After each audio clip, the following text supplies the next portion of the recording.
Good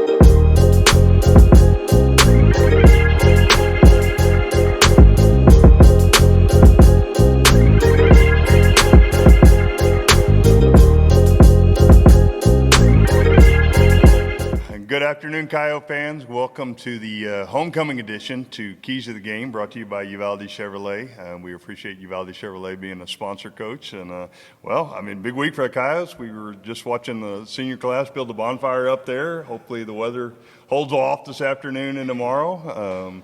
But kids are excited and coming off a great win. Yeah, first of all, homecoming, I've got one too, and that's all we're thinking about this week is bonfires and parades and all kinds of stuff like that. So fingers crossed on the rain, especially today, and maybe they'll get their bonfire in, parade in.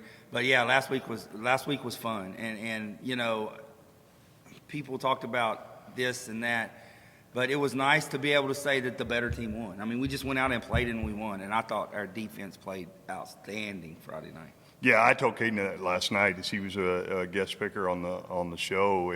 The defense played well the whole game, but they really carried the lunch bell the second half to keep the game where it was, because really that first half, it could have been worse than 17-7. We really dominated them, and just a few changes in the second half is a little different. Yeah, well, the first half we played really well on both sides of the ball, and then the one touchdown they fumbled.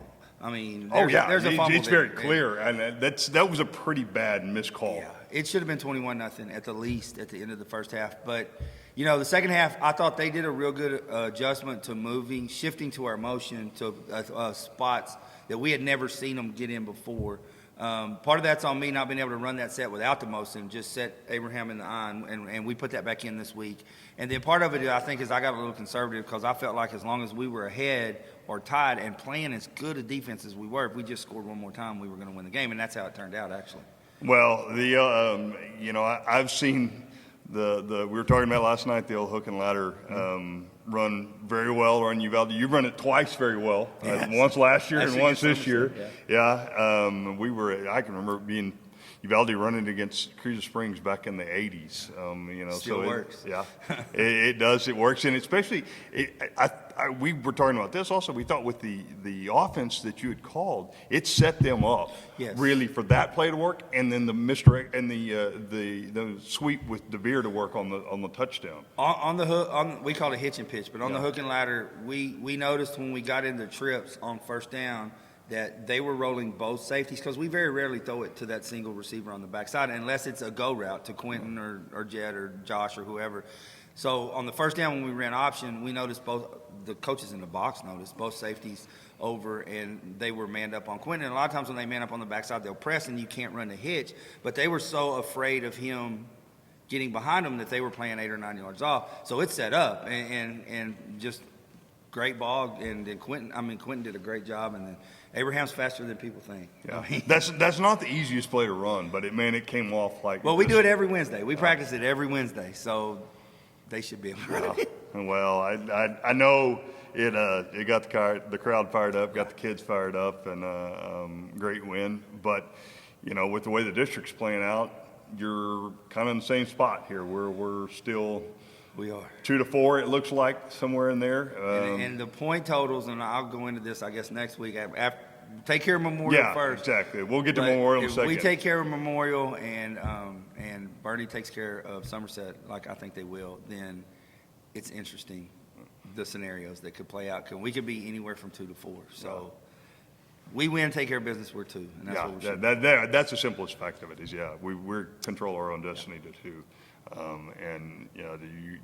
You watch the district opposite of us. 1's really, really good. 1's really, really good. 2 is pretty good, and then 3 or 4 probably could finish 3 or 4 in our district too. Yeah, no, I agree, and I kind of told the coaches, it's like if you finish 4, they're not as good as Bernie, but they're pretty close. It's kind of like you got to play Bernie again. Finish 3, it's kind of like you got to play at Somerset again. But you finish 2, you like playing Fred, and I thought we had a better football team. I agree. I think they were also talking about this last night to people that had listened to the game or watched the game. Fred Quirk had a pretty good production of it, and I think they were very surprised that they couldn't just push Uvalde around. Yeah, I think, they look at the front of our jerseys, and if we walked off the bus with the big team that we had and it said Somerset on our jerseys, I don't think it would have surprised them as much. But, they hadn't won there since 75, so you kind of get that feeling. And you listen to, I watched it, so you listen to those guys, and they were in shock. I mean, they were in shock, and really, I thought it should have been worse than what it was. Yeah, to be I honest did too. I did too. It shouldn't have come down to that last series, but and they were. I thought that yes, we were definitely a better team, but the way they played, the game should have been a whole lot worse. So I don't think they should have been No, well, surprised at all. If you think about the second half, they scored 13 points, but they get 3 off a turnover that we gave them, and then they score on basically what is a halfback pass. When we've got them stuffed, it's third and whatever, just kind of like our hook and ladder. Yeah. So basically, we should have held them to 3 points the second half, Yeah. and we literally were right there with that opportunity. So, just the way the defense plays and being able to control the ball like we did, especially the first half, and then also having the ability to get into more of a spread set and move the ball down the field in 3 minutes and score to win the game. I mean, able to do all those things. I haven't had a team that could do that in a long time. Yeah. Well, let's move on, I guess, a little bit to Memorial. Like you said, that we got to handle business. There was a Coyote team 3 or 4 years ago that didn't kind of had the same scenario, a lot of playoff implications, and went up there to San Antonio and laid an egg. So as much as we look at Memorial and say, hey, this is homecoming game, should be an easy win, but again, it's homecoming game. It's parades. It's bonfires. It's not practice. It's I'm sure it's somewhat frustrating for you as a coach. Yeah, it's very frustrating. Well, and as long as we play Memorial, the first talk on Monday when I get them during the athletic period is going to be that 2019 game, and remind them, that if we don't prepare, we don't play good. That can happen. And then, we had a pretty good practice Monday. Yesterday was a good practice, but today with the parade and all that, we only get to work out during the athletic period. So you lose a little bit of time, and you have to understand, too, that while their focus is usually solely on football, they have other things going on this week, and you try to do your best to rein them in. But, they understand the implications, and I have 30-some-odd guys. It's going to be the last time they ever play at the Honey Bowl, and we don't want to end that with a bad taste in their mouths either. So they get it, and they'll come out and play well. Yeah. Well, what can we expect out of Memorial a little bit? They're going to try to – it's the exact same offense and defense they ran last year. They're going to try to – they have a big running back. I mean, he's about 240, 250, and they're going to try to run him, control the clock, things like that. They don't block as well as probably they did last year. They'll complete a pass or two, but they don't attempt very many. And then defensively, they're going to run their 3-4 defense, and they're going to play secondary way back and make you try to earn it down the field. Kind of – defensively, the same thing Kennedy tried to do. And then offensively, kind of what we try to do. So, Yeah. So there are going to be some opportunities underneath probably. There'll be opportunities underneath, and I think that if we can, and really not just short passes, I think up to 15 yards or so, there should be some open spaces. Yeah, they're going to play way back. So. Yeah, and then, Abraham is a little gimpy this week. He's not nothing serious. He kind of tweaked his ankle last week and got it taped and finished the game. So he's probably going to be very light, if anything, this week at all. Yeah. So, well, that is you bring up a good point and stuff, and not only have you developed a team that can play multifaceted and then can also control the clock like you want to. You've got a sophomore running back that can step in, and everybody game plans for big number 5, but you've got a sophomore running back that can fill the shoes amazingly. Yeah, and there's really not that much difference. In fact, in their practice gear with no numbers, I get them confused at practice all the time. But yeah, Jared was a little frustrated last week. He didn't play a whole lot, but he had missed the day before with a stomach virus, and he still felt bad Friday night. And of course, the game kicks in. He's ready to go. But I explained to him why, but I also explained to him he's going to get a majority of the carries this week, and he's excited and ready to go. But he's going to be really good, too. Well, anything else about Memorial that comes to your mind? No, not really. I mean, they're better than the Kennedy team we played, but I think if we go out and take care of business like we did that night without the penalties, I think we should be okay. Well, I think you brought up a good point about you've got 30-something kids playing their last game at Honey Bowl.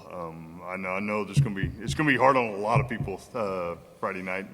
I've had 6 straight years with kids. I'm on the varsity team, and so and I hope and I know talking to my son, he's ready to go out on top. I think Caden, he mentioned it last night that last game, but they're wanting to play out on top and get everybody some playing time, and so everybody gets that last good feeling at the Honey Bowl, because Honey Bowl's it's definitely got a unique feel to it that you don't see much in South As Texas. the favorite place I've ever coached. Yeah. I mean, it's like it's still got the grass and it's kind of dark. I mean, I just absolutely love coaching there. Well, you know, as a parent and early on with my kids, like, I mean, I'm talking 5th, 6th, 7th grade when we first started getting around the area and going to different sporting events at different high schools and independent school districts. You know, I was, oh man, we need the greatest, the newest, and the better and stuff. And now thinking back on it, watching my boys, thinking, I played there. Their grandfather, my dad played there, and yeah, it's almost like we're getting to play in Wrigley Field or Yeah. Fenway Park. You know, we've got that of high school football here in Texas. The only other stadium that I've ever coached at that is comparable is Alice. It's still got the grass. It's the old concrete stadium. You know, it's just it feels a lot the same, and it's a home field advantage. I mean, you go to other deals, and the stadium may be older, but the field is plastic, and they all feel the same, but not here and not in Alice. Those two places are unique as they can be. Well, fans, come on out Friday night, homecoming game, last home game for the Coyotes this year. An experience that I imagine it's going to be loud. It's going to be ruckus. I mean, it's going to be a fun night. Hopefully, the weather cooperates this week, so we appreciate it. Yep. Go Coyotes. Oh, sorry. Yeah. I was supposed to get in our homecoming ribbons. I think the chamber staff always knows I'm going to forget something or another along the way. But yeah, the homecoming ribbons are a little loud and proud this week too. They'll be available down at the chamber Friday morning starting at 9, and then the balance of them will be at the Honey Bowl Friday night. So come on out to the Honey Bowl. We'll see you there.